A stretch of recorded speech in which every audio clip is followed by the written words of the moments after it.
Mari kita berdoa. Bapa, kami bersyukur pagi ini kami boleh memperoleh kesempatan untuk mendengar sebagian dari kebenaran firman-Mu. Tuhan, tuntun kami dimanapun kami berada, di tempat kami masing-masing. Kiranya Roh-Mu yang kudus menaungi setiap kami, sehingga firman ini sungguh-sungguh dapat kami pahami dan kami dapat peragakan dalam kehidupan kami. Terima kasih Bapa, dalam nama Tuhan Yesus kami sambut kebenaran firman-Mu. Amin. Shalom Bapak Ibu Saudara, dimanapun Anda berada, senang sekali berjumpa kembali dengan saya Pastor Benny Siowarjaya. Bapak Ibu Saudara, sesaat selesai menciptakan manusia pertama, Allah Bapa atau Tuhan Allah memberikan dua perintah atau dua panggilan kepada manusia. Yang pertama adalah panggilan untuk berkomunitas. Yang kedua, panggilan untuk bekerja. Kita buka Kejadian 1 ayat 28. Saya bacakan Kejadian 1 ayat 28. Allah memberkati mereka, Adam dan Hawa. Allah berfirman kepada mereka, beranak cuculah dan bertambahlah banyak. Penuhilah bumi dan taklukkanlah itu. Berkuasalah atas ikan-ikan di laut dan burung-burung di udara dan atas segala binatang yang merayap di bumi. Ada dua panggilan atau ada dua perintah Allah kepada manusia selesai dia menciptakan manusia. Nah, hari ini kita akan lihat satu. Kali ini kita akan lihat satu panggilan Tuhan kepada manusia, yaitu panggilan pertama kepada manusia, first calling, yaitu panggilan untuk beranak cuculah dan bertambahlah banyak. Di sini sebenarnya dalam konteks lebih luas, di sini adalah memuat sebuah panggilan Allah kepada manusia untuk hidup berkomunitas. Berhubung waktu Tuhan menciptakan hanya dua orang, pria dan wanita Adam dan Hawa, maka Tuhan berkata beranak cuculah dan bertambahlah banyak. Sebenarnya termuat perintah Allah kepada manusia untuk hidup berkomunitas. Nah, komunitas yang paling kecil itu adalah komunitas keluarga. Bapak, Ibu, Saudara, saya mau katakan bahwa panggilan Tuhan ini berlaku untuk semua manusia. Jadi manusia itu haruslah hidup berkomunitas. Dimulai dari komunitas yang kecil, terkecil, yaitu komunitas keluarga. Nah, apa sih komunitas? Dalam Kamus Besar Bahasa Indonesia, komunitas itu adalah sebuah kelompok organisme. Organisme itu makhluk hidup manusia yang hidup dan saling berinteraksi. Jadi komunitas itu organisme yang hidup atau manusia yang hidup dan saling berinteraksi di daerah tertentu, di masyarakat tertentu, di paguyuban tertentu, entah itu di kota, di desa, dan di tempat tertentu. Itu namanya komunitas dalam Kamus Besar Bahasa Indonesia. Definisi komunitas itu adalah sekumpulan orang yang memiliki kesamaan. Entah kesamaan daerah asal, kesamaan minat, kesamaan suku, kesamaan tujuan, kesamaan hobi, kesamaan tujuan hidup dan lain sebagainya. Itu komunitas. Jadi sekelompok orang, sekumpulan orang, kalau masa penciptaan itu cuma dua, pria dan wanita, Adam dan Hawa. Sekumpulan orang yang memiliki kesamaan tujuan. Kesamaan daerah asal, kesamaan minat, kesamaan suku, atau kesamaan yang lain. Nah, Bapak Ibu Saudara, pada kesempatan ini kita mau lihat komunitas Kristen. Kalau kita bicara soal komunitas Kristen berarti orang yang berkumpul memiliki kesamaan. Apa itu kesamaannya?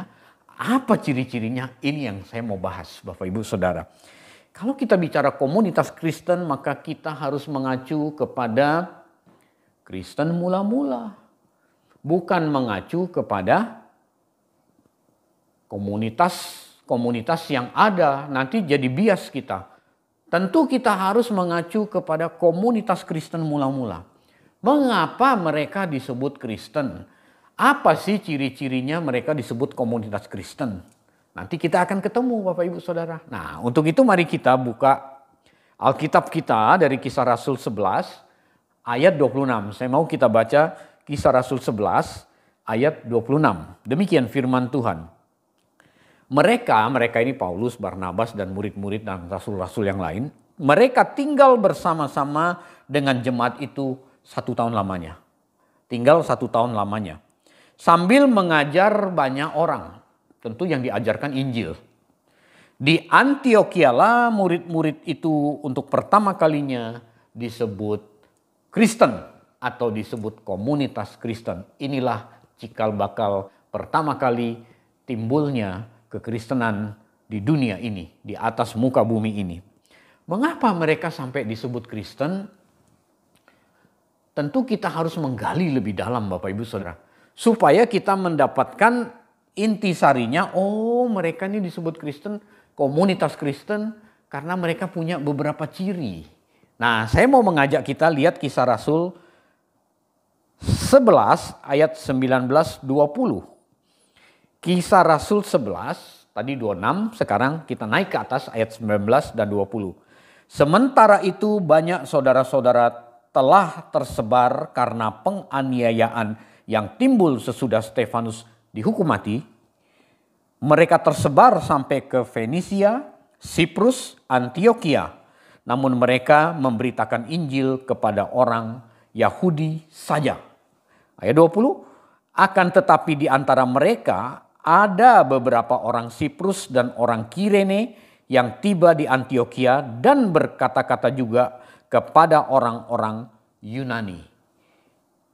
Dan memberitakan Injil bahwa Yesus adalah Tuhan. Inilah ciri pertama mengapa sekelompok orang di kota Antiokhia mereka disebut komunitas Kristen. Inilah yang mereka kerjakan.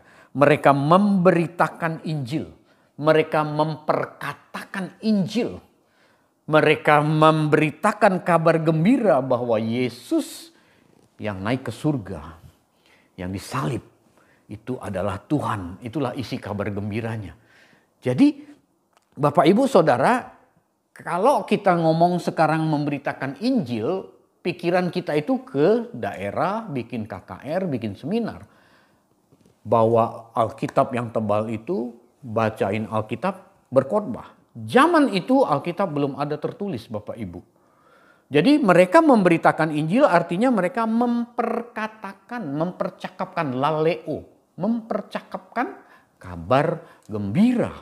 Apa itu isi kabar gembiranya? Yesus Tuhan, dosa kita diampuni kalau kita berkenan. Kalau kita mau meresponi karya keselamatan yang Tuhan Yesus sudah kerjakan di atas kayu salib. Jadi mereka, oleh karena ciri ini mereka disebut komunitas Kristen. Jadi kalau Anda kumpul-kumpul rame-rame di gereja, isinya ngegosip, isinya ngomongin orang, isinya menjelekkan teman, itu bukan komunitas Kristen Bapak Ibu Saudara. Karena para rasul tidak mendemonstrasikan itu. Kan mereka tinggal setahun bersama jemaat di kota Antiokhia, baru setelah setahun mereka disebut Kristen. Mengapa mereka disebut Kristen? Karena terverifikasi, terbukti apa yang mereka lakukan, yaitu memperkatakan kabar baik. Jadi kalau ketemu orang tuh beritakan kabar baik. Laleo, percakapkan kabar baik. Apa ciri-ciri kabar baik? Kalau orang dengar Anda ngomong, kalau orang dengar kita ngomong, orang senang. Orang bersuka cita. Jadi kalau Anda ngomongin orang, belum tentu orang suka. Jadi kalau di gereja, komunitas Kristen berkumpul, lalu ngegosip ngomongin orang, ngomongin kejelekan orang. Wah, Bapak Ibu Saudara, ini bukan komunitas Kristen. Nah, kita lihat ciri berikutnya. Kita lihat ayat berikutnya. Yang tadi kita udah ketemu ya, cirinya mereka memperkatakan kabar baik buat orang lain. Maka mereka disebut komunitas Kristen. Ciri yang kedua kita lihat, Kisah Rasul 11 ayat 21. Ini menarik nih. Dan tangan Tuhan menyertai mereka. Dan sejumlah besar orang menjadi percaya dan berbalik kepada Tuhan. Dan tangan Tuhan menyertai mereka, Bapak Ibu Saudara. Ini berarti mereka hanya melakukan hal-hal yang dikehendaki oleh Tuhan, maka tangan Tuhan menyertai mereka. Kalau mereka bikin dosa, mereka bunuh orang, mereka balas kejahatan dengan kejahatan, tangan Tuhan tidak mungkin menyertai mereka. Karena manusia diciptakan, Tuhan memberi kehendak bebas. Kita bebas menentukan apa yang kita lakukan, tapi kalau ditebus oleh darah Kristus menjadi Kristen, kita harus mengarahkan kehendak bebas kita hanya taat kepada kehendak Tuhan. Ayat ini menarik, tangan Tuhan menyertai mereka, berarti apa yang mereka lakukan selalu sesuai dengan kehendak Tuhan, maka tangan Tuhan menyertai mereka. Bapak Ibu, kita pertanyakan komunitas Kristen kita yang kita bangun sekarang. Apakah kita melakukan sesuatu di luar kehendak Tuhan atau dalam kehendak Tuhan? Ketika ada komunitas yang namanya Kristen, entah itu apa komunitasnya, persekutuan doa, gereja, atau apa, perkumpulan pemuda, atau apa. Ketika melakukan sesuatu yang tidak berkenan di hadapan Tuhan, ketika melakukan sesuatu yang tidak sesuai dengan kehendak Tuhan, maka jadi buyar ciri-ciri sebagai komunitas Kristen.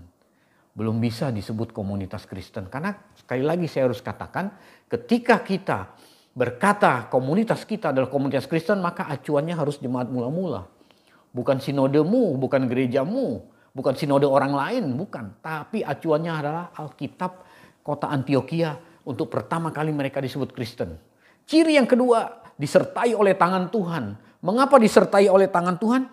Karena mereka hanya melakukan kehendak Tuhan. Jadi kalau para rasul ini melakukan kehendaknya masing-masing, mereka tidak melakukan kehendak Tuhan, yakin Alkitab tidak mungkin mencatat hal ini. Yakin apa yang mereka lakukan pasti tidak sesuai dengan kehendak Tuhan. Dan saya pastikan tangan Tuhan tidak menyertai mereka. Tuhan hanya menyertai kepada orang-orang yang taat pada kehendaknya. Ini ciri yang kedua. Bapak Ibu Saudara, kita lihat ciri yang ketiga. Masih di Kisah Rasul 11 ayat 21, saya bacakan ulang. Kan tadi dan tangan Tuhan menyertai mereka ya. Nah, kita baca titik beratnya kepada kalimat yang berikutnya.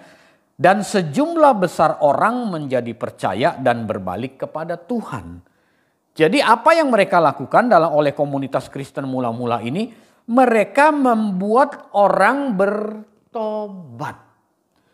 Mereka menobatkan, mereka membuat orang berbalik kepada Tuhan. Yang tadinya berseberangan dengan Tuhan, sekarang berbalik kepada Tuhan. Yang tadinya melakukan perbuatan yang tidak menyenangkan hati Tuhan atau melawan Tuhan, sekarang berbalik kepada Tuhan, taat kepada Tuhan. Berarti selain mereka memberitakan kabar sukacita, mereka membuat orang berbalik kepada Tuhan lewat teladan hidup yang mereka lakukan. Wow, ini luar biasa Bapak Ibu Saudara. Jadi adakah hidup kita menjadi model untuk membuat orang berbalik kepada Tuhan? Adakah komunitas kita, komunitas gereja, komunitas pemuda, komunitas terkecil sekalipun, adakah komunitas kita melakukan perbuatan-perbuatan yang dikehendaki oleh Allah, sehingga oleh perbuatan kita orang bertobat dan berbalik kepada Tuhan? Wah, jangan-jangan Anda malah bikin komunitas yang eksklusif, komunitas yang punya kesamaan. Tadi kan komunitas kan yang punya kesamaan tujuan, kesamaan sama-sama orang kaya, nggak nerima orang yang nggak kaya gitu, merasa bukan komunitasnya kalau orang nggak kaya. Wah, ini maaf saya harus katakan ini melenceng dari ciri-ciri komunitas Kristen yang pertama. Apa Kristen mula-mula? Bapak Ibu Saudara, yuk kita lihat komunitas kita yuk. Kita punya kesamaan yes, tapi apakah kita menjadi eksklusif? Apakah kita tidak menerima orang lain yang derajatnya beda? Sesama manusia itu bukan orang yang sama dengan diri kita, tetapi semua orang itu sesama manusia. Dan di dalam diri manusia itu ada gambar diri Allah yang rusak karena dosa. Itulah letak berharganya manusia. Bapak Ibu Saudara, itu ciri yang ketiga. Kita lihat ciri yang keempat. Kita masuk ke Kisah Rasul 11 ayat 24. Kisah Rasul 11 ayat 24. Karena Barnabas adalah orang baik, penuh dengan Roh Kudus dan iman, sejumlah orang dibawa kepada Tuhan. Wow, di sini ada 3 ciri komunitas Kristen mula-mula. Yang pertama orang baik, yang kedua penuh dengan Roh Kudus, yang ketiga penuh dengan iman. Nah, kita lihat satu-satu. Coba perhatikan kalimatnya. Bapak Ibu Saudara, perhatikan baik-baik kalimatnya. Saya baca ulang ya. Karena Barnabas adalah orang baik, penuh Roh Kudus dan iman, sejumlah orang dibawa kepada Tuhan. Kenapa tidak disebut Kisah Rasul ini yang nulis Lukas, yang menulis Injil Lukas juga. Kenapa Lukas tidak menulis bahwa karena Barnabas adalah orang baik, maka sejumlah orang dibawa ke Barnabas. Kok nggak begitu Bapak Ibu? Kayak nggak nyambung ya. Karena Barnabas adalah orang baik, sejumlah orang dibawa kepada Tuhan. Bapak Ibu Saudara, perbuatan baik yang tidak mengalir dari hati Tuhan.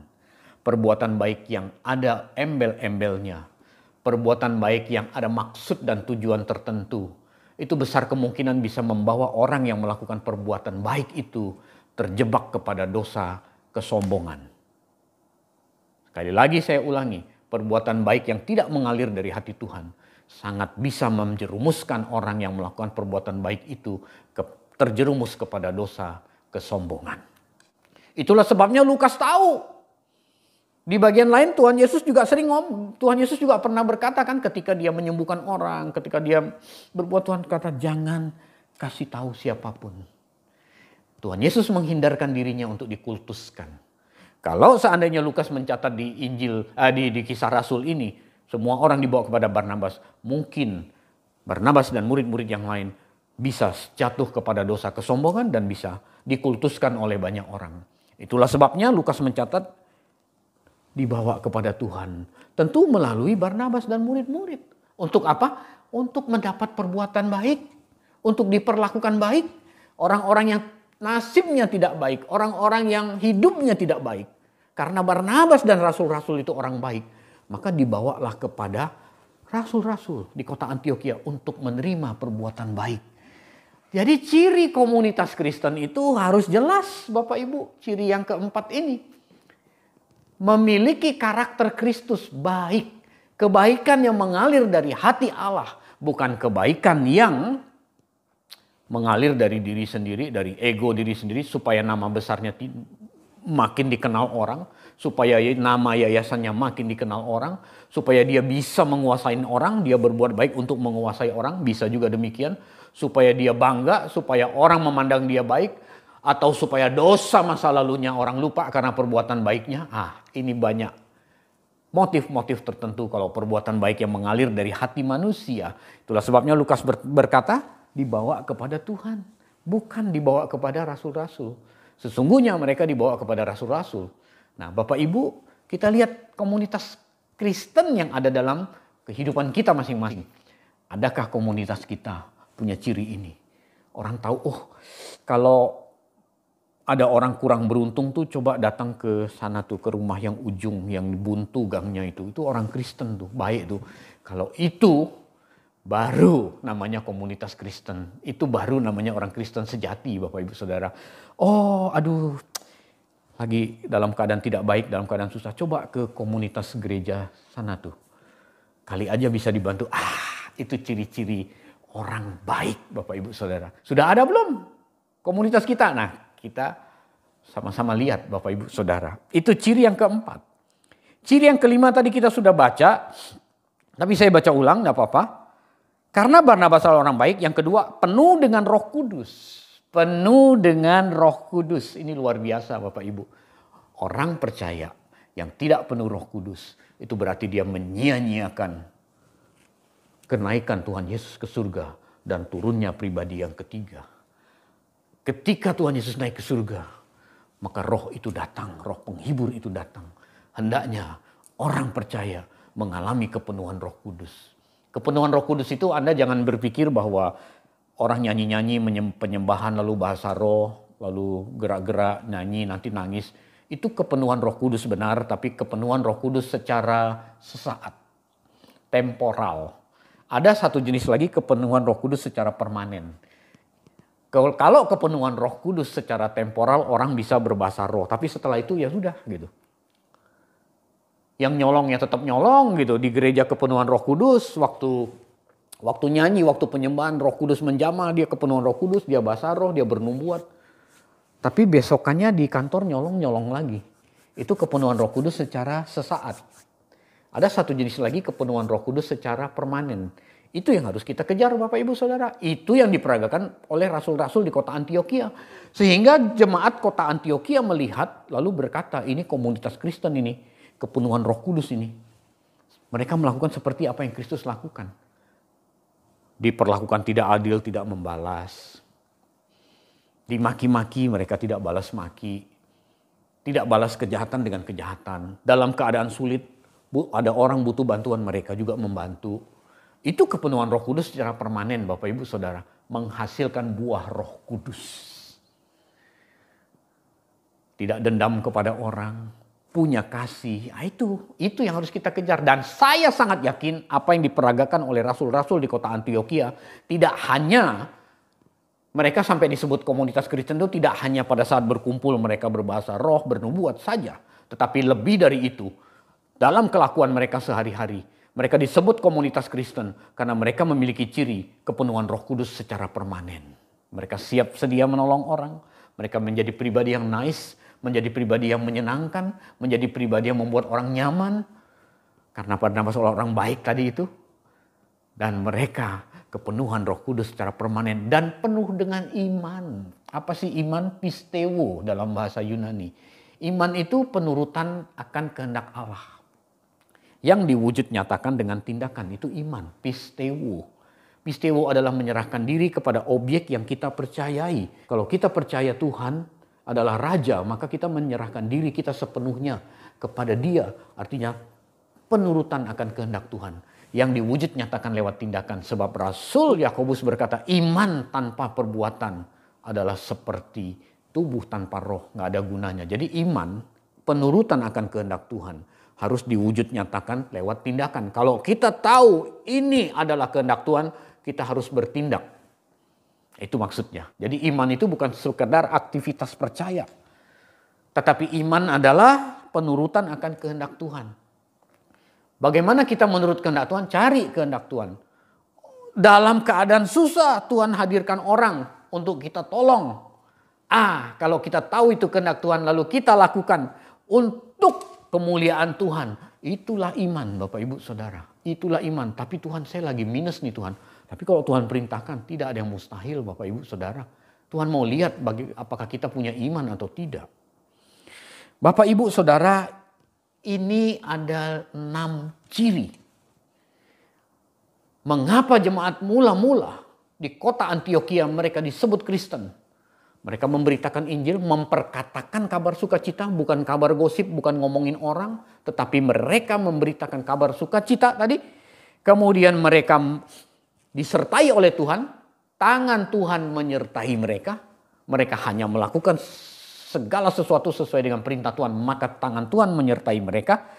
Yang ketiga adalah mereka tidak hanya memperkatakan Injil, tapi mereka hidup dalam kebenaran Injil. Mereka menjadi teladan bagi banyak orang sehingga orang berbalik dan bertobat. Yang keempat, mereka adalah orang baik. Mereka mengekspresikan kebaikan itu nolong banyak orang. Banyak orang dibawa kepada mereka untuk mendapat perlakuan baik. Mereka baik.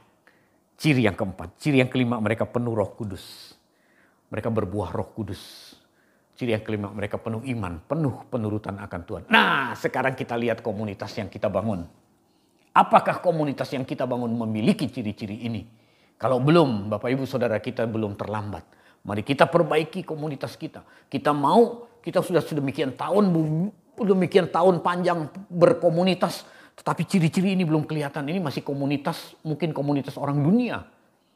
Yang hobinya kumpul bareng-bareng, kebersamaan, nanti makan bareng, nanti pergi kemana bareng, komunitas. Sayang Bapak Ibu, kalau semua orang Kristen di situ, semua orang percaya, peragakan ke-6 ciri ini. Kita membuat orang bertobat. Kita membuat orang berbalik kepada Tuhan. Kita membuat nama Tuhan dimuliakan. Bapak Ibu Saudara, kalau kita sungguh-sungguh mengenakan 6 ciri komunitas Kristen ini, percayalah hidup kita penuh berkemenangan, Bapak Ibu Saudara. Bapak Ibu Saudara, mengapa orang percaya atau orang Kristen harus berkomunitas? Apa sih manfaatnya berkomunitas? Yang penting kan hubunganku dengan Tuhan. Mungkin Anda berkata demikian. Bapak Ibu Saudara, sebagai hamba Allah saya mau katakan, Berkomunitas adalah panggilan yang paling awal oleh Tuhan kepada manusia. Selesai menciptakan manusia, Tuhan berkata beranak cuculah. Itu perintah berkomunitas. Jadi kalau kita berkomunitas, itu adalah dalam rangka memenuhi panggilan Tuhan yang paling awal untuk manusia. Itu manfaat berkomunitas. Kita mau taat pada panggilan Tuhan itu. Tentu ini panggilan secara komunal ya, bukan panggilan secara pribadi lepas pribadi. Sebab ada orang yang dipanggil untuk dikhususkan menjadi hamba Tuhan yang tidak menikah dan lain sebagainya. Itu panggilan khusus. Tentu saya bicara soal secara global, panggilan secara komunal. Yang kedua, mengapa orang percaya harus berkomunitas? Karena komunitas dapat menjaga kita dari kejatuhan semakin dalam ke dalam dosa. Pergaulan yang buruk merusak kebiasaan yang baik. Berkomunitas dengan orang benar akan membawa kita kepada kebenaran Tuhan. Itulah manfaat komunitas. Orang yang tidak berkomunitas di gereja walaupun dia bergereja, tapi dia tidak komunitas, dia individu. Dibanding dengan orang yang berkomunitas di gereja itu. Tentu kalau orang sama-sama punya peluang berbuat dosa, kemungkinan besar orang yang berkomunitas itu akan berpikir, wah kalau aku begini, kalau ketahuan komunitasku memalukan ini. Tapi kalau orang yang tidak berkomunitas punya peluang untuk melakukan dosa, mungkin dia akan lebih mudah karena tidak ada yang mengontrol. Itu manfaat dan fungsi komunitas. Bapak, Ibu, Saudara, manfaat komunitas yang lain adalah membantu kita lebih tangguh menghadapi persoalan hidup. Membantu kita lebih tangguh menghadapi persoalan hidup. Pengkhotbah 4 ayat 12. Kita lihat Pengkhotbah 4 ayat 12. Pengkhotbah 4 ayat 12. Dan bila mana seorang dapat dialahkan ini maksudnya, dua orang akan dapat bertahan. 3 lembar tidak mudah diputuskan dibandingkan dengan tali 1 lembar. Itu maksudnya Bapak Ibu Saudara. Ini fungsi komunitas ya. Fungsi komunitas adalah membuat kita menjadi lebih tangguh menghadapi persoalan hidup dan menghadapi tujuan atau tantangan atau hambatan yang terjadi dalam komunitas itu. Pengkhotbah berkata 3 utas tali itu lebih kuat, lebih sulit diputuskan daripada seutas tali. Kalau Anda hidup secara individu dibandingkan dengan Anda hidup dalam komunitas, ketika menghadapi permasalahan hidup, ada yang menghibur, ada yang mendoakan kalau dalam komunitas. Tapi kalau sendiri, semua serba individu dan ini akan lebih rapuh. Itulah manfaat komunitas. Bapak, Ibu, Saudara, komunitas yang sehat adalah komunitas yang bertumbuh bersama di tengah-tengah orang yang tidak kita harapkan. Jadi tentu fokus utamanya adalah pertumbuhan rohani di sini. Ini saya mengutip dari seorang pastor Katolik dari Belanda bernama Henry Nouwen. Dia berkata komunitas orang percaya adalah tempat di mana orang yang paling tidak kita inginkan kehadirannya selalu ada bersama kita. Jadi maksudnya begini Bapak Ibu, jangan pilih-pilih ketika kita bikin komunitas. Ini maunya hanya orang-orang kaya yang hobinya sama, yang range pakaiannya begini, yang tasnya begini, yang merek mobilnya begini, baru bisa cocok gitu. Kalau orang yang tidak sama gitu atau yang naik motor gitu, sebaiknya jangan masuk komunitas ini gitu. Itu salah, itu komunitas orang dunia. Kalau ini terjadi di gereja Bapak Ibu, betapa menyedihkan. Sudah ditegur oleh pastor Katolik Henry Nouwen. Dia berkata komunitas orang percaya adalah tempat di mana orang yang paling tidak kita inginkan kehadirannya ada di situ bersama kita. Jadi tujuannya itu bukan mau cari saling cocok, saling nyaman komunitas Kristen itu. Tetapi kita mau berbenah diri menjadi seperti Kristus. Bukan kita mengharapkan orang menjadi seperti kita, tetapi kita mau menjadi seperti Kristus. Itu Bapak Ibu Saudara. Bapak Ibu Saudara, jemaat Kristen di kota Antiokhia adalah institusi pertama dalam sejarah yang menyatu secara setara dengan orang Yahudi dan orang bukan Yahudi, pria, wanita, budak, dan orang merdeka. Saya ulangi, Jemaat Kristen di kota Antioquia dalam Kisah Rasul 11 ayat 26 yang kita baca tadi adalah institusi pertama dalam sejarah yang menyatukan secara setara orang Yahudi dan orang bukan Yahudi. Pria dan wanita, budak dan orang merdeka. Wow, luar biasa. Komunitas kita juga harus demikian. Jangan mentang-mentang dia anak tukang parkir, mentang-mentang dia bodoh, mentang-mentang dia ini nggak masuk dalam komunitas kita. Dia udahlah cukuplah di gereja aja begitu aja. Padahal gereja itu harus menjadi komunitas, Bapak Ibu Saudara. Gereja itu bukan individualistis, orang datang masing-masing tidak saling kenal, selesai ibadah terus pulang. Itu bukan, itu kerumunan orang banyak namanya. Gereja harus berkomunitas. Bapak Ibu Saudara, membangun komunitas yang sehat dibutuhkan komitmen. Membangun komunitas yang sehat dibutuhkan komitmen. Komitmen apa sih? Komitmen itu perjanjian kedua belah pihak. Pihak kita dan Tuhan. Butuh komitmen yang kuat. Supaya kita bisa tetap bertahan dalam komunitas apapun masalahnya. Apapun hal yang tidak kita sukai. Tidak ada masalah yang tidak bisa diselesaikan dalam komunitas. Maka butuh komitmen yang kuat untuk bersama-sama mencapai tujuan. Apa sih tujuan komunitas Kristen? Menjadi pribadi-pribadi yang menyukakan hati Allah. Menjadi pribadi-pribadi seperti Kristus. Menjadi pribadi serupa dengan gambar anaknya. Roma 8:29. Itu tujuan kita, Bapak Ibu Saudara. Jadi apapun masalah yang kita hadapi dalam komunitas, kita harus punya komitmen yang kuat untuk hidup tetap dalam komunitas itu. Cuman saya harus ingatkan komunitasnya harus sehat dulu, Bapak Ibu. Bagaimana komunitas Kristen yang sehat? Saya sudah sebut tadi ada 6 ciri. Mari kita bangun komunitas kita dari 6 ciri itu. Supaya kita betul-betul menjadi komunitas Kristen yang sehat. Seberapapun jumlah kita. Mau 20 orang, 10 orang, 15 orang, ratusan orang.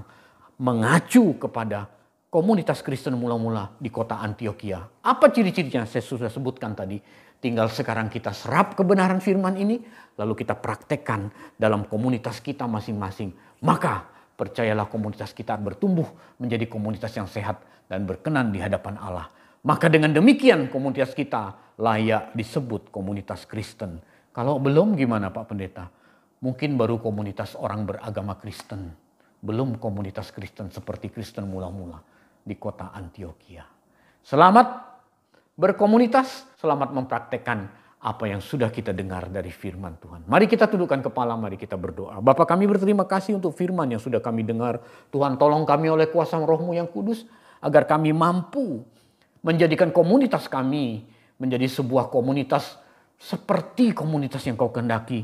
Dan kami akan mengacu kepada komunitas Kristen mula-mula. Tuhan, terima kasih untuk firman ini Tuhan. Dan terima kasih untuk kesempatan yang Tuhan masih beri kepada kami. Agar kami terus memperbaiki komunitas kami menjadi komunitas yang menyukakan hati-Mu. Terima kasih Bapa. Dalam nama Tuhan Yesus kami berdoa dan mengucap syukur. Amin.